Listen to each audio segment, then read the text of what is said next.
Last year আমরা Thailand ট্যুরে গেছিলাম।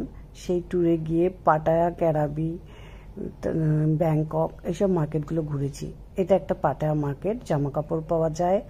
জামা কাপড়ের সাথে নানান রকমের চকলেটস, নানান রকমের খাবার দাবার। এত এনজয় করেছিলাম আমরা এই মার্কেটটা ঘুরে, আপনাকে বলার মতো না।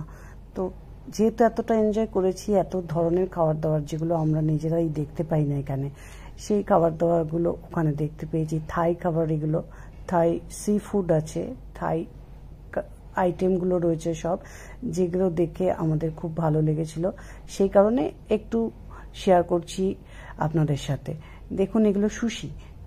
সুশিগুলো নানান রকমের সুশি আছে, অনেক ফ্লেভার আছে। এত ফ্লেভার আমাদের দ্বারা বোঝা মুশকিল। আমাদের ছেলে মেয়েগুলো এগুলো বলছে, আমার দাদার ছেলে, আমার ছেলে, এরা তিনজন মিলে এইসবগুলো সিলেক্ট করছিল কোনটা কিনে দিয়ে কোনটা খাবে।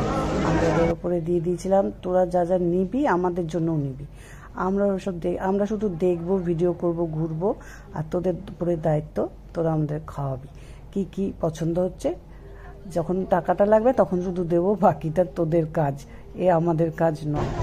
মার্কেটটা এত ভালো লেগেছিল যে আপনাদের সেটা সামনে পারলাম না। এখানে বেশ খানিকটা সময় চকলেট এই মার্কেটে ঘুরে খুব মজাও পেয়েছি, অনেক কিছু খেয়েওছি, অনেক কিছু শপিংও করেছি।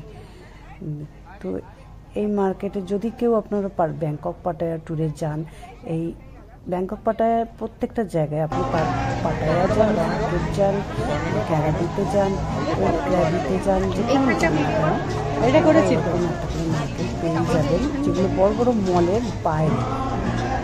এর মধ্যে কোনো এর বাইরে মল আছে, এর একটা সাইডে, সেই মলের বাইরে এরকম ধরনের এগুলো সব ফেসবুকে দেখে না।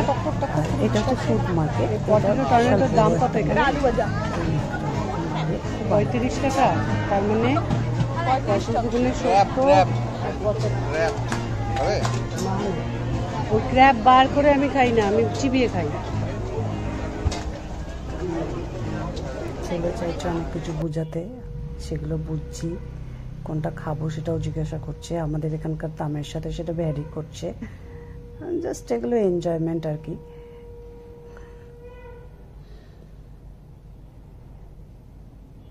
ব্যাংকক পাটায়া ট্যুরটা ভীষণই ভালো লেগেছে আমাদের। ছোট্ট ট্যুর, দেশের খুব কাছাকাছি বিদেশ, কিন্তু খুব ভালো।